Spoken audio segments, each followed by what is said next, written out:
देखिए, जिंदाबाद मुर्दाबाद करने से कुछ होने वाला है नहीं। आप खूब माला पहनाएं, खूब जिंदाबाद करें, कुछ नहीं उससे होने वाला है। क्या जिंदाबाद करने से मसीह समाज के ऊपर जो अत्याचार होते हैं उनको बंद किया जा सकता है?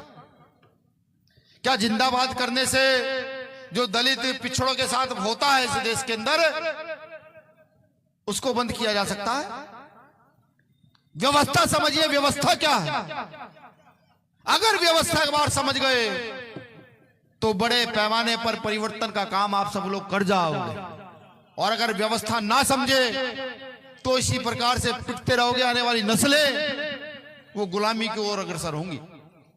जिन लोगों से लड़ाई है उनके पास अथाह पैसा, अथाह संसाधन है, और हमारे पास क्या है?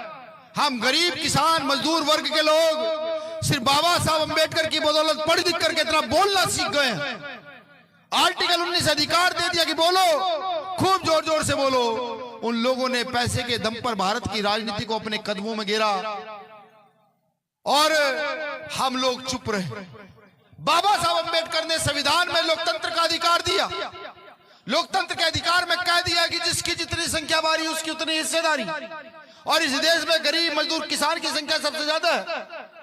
इस देश में SC ST OBC माइनॉरिटी की संख्या सबसे ज्यादा है।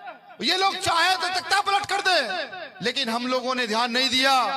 बाबा साहब के द्वारा दिए गए अधिकार को पा करके हम लोग टीवी और बीवी में खुश हो गए।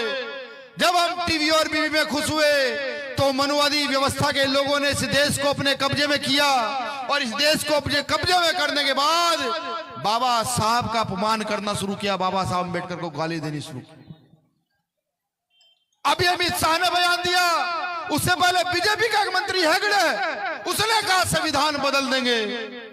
आखिर हम कितने निर्लज और निकम्मे लोग हैं कि जिस संविधान से हमारी ताकत है, जिसकी वजह से इस देश की महिलाओं का वजूद है, जिसकी वजह से इस देश में गरीब शोषित वंचित किसानों का वजूद है, उसको जब मर्जी आए कोई कुछ भी कर, हम शांत रहते हैं। क्या पुतले जलाना समाधान है? जिन लोगों से लड़ाई है उनसे कहो माफी मांगो, मांग लेंगे। उनके पुरखों ने माफिया मांगी है। अंग्रेजों के सामने घुटने टेक के कह दिया हमें माफ कर दो। ना यानी कितने क्रांतिकारियों को फांसी चढ़ा दिया। नहीं, ये समाधान नहीं है। समाधान तो यह है कि लोकतंत्र की ताकत को समझते हुए इस देश का शोषित वंचित वर्ग एकजुट हो, इस देश का SC ST OBC माइनॉरिटी एकजुट हो, और धर्म के आधार पर नहीं, जाति के आधार पर नहीं, व्यवस्था के आधार पर अपने वोट का सही प्रयोग करे और एक ताकत का निर्माण करे। कैसी ताकत? जो ताकत कभी जगदेव प्रसाद कुशवाहा चाहते थे, जो ताकत कभी रामस्वरूप वर्मा चाहते थे, जो ताकत कर्पूरी ठाकुर चाहते थे, जो ताकत साहब मान्यवर काशीराम ने इस देश में स्थापित की, जो ताकत यहाँ लोहिया साहब चाहते थे, जो ताकत कभी मुलायम सिंह यादव ने स्थापित की, उस ताकत का निर्माण करें। और ताकत का निर्माण करके बाबा साहब द्वारा दिए गए संविधान का पालन करके अपनी हस्ती को खड़ा करे और उन बस्तियों को मिटा दे, उन हस्तियों को मिटा दे जहां जातिवाद पनपता है, जहां धर्म का वाद पनपता है। ऐसी हस्ती बस्तियों को इस देश में रहने का कोई अधिकार नहीं, इनको मिटा कर एक तरफ कर दे। यही समाधान है, दूसरा कोई समाधान नहीं है। वरना आज के नेता लूटना चाहते हैं, बेचना चाहते हैं इस देश को। वो लोग अपना घर भर रहे हैं। आप लोगों ने एक नेता को जिताकर भेजा लोकसभा, उसको खपाने के लिए तैयार नहीं है। उस व्यक्ति को बोलने का समय देने के लिए तैयार नहीं है, क्योंकि जब उठता है कह दिया जाता है नहीं बैठ जाओ। गरम होकर कहता है नहीं मैं अपनी बात रखने आया हूं, रखूंगा।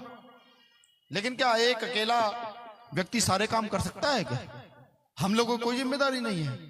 अपने गिरवान में जाकर पूछेगा आप कितना प्रचार करते हैं, अपने पार्टी संगठन का कितना प्रचार करने का काम करते हैं, हर रोज कितने लोगों को जोड़ने का काम करते हैं, लोकतंत्र को कितना मजबूत करने का काम करते हैं? नहीं करते हो। ये काम करना शुरू कर दो तो मुझे लगता है मुझे आने वाले समय में जब मसीह समाज बुलाएगा तो वो मुझे दुख में नहीं खुशी में बुलाएगा कि भैया आइए, आकर के साथ क्रिसमस मनाएंगे।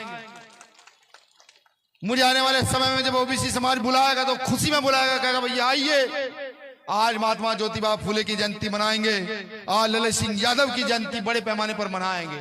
तब मुझे यहाँ बुलाया जाए। अपने अधिकारों को पहचानो, अपनी ताकत को जानो।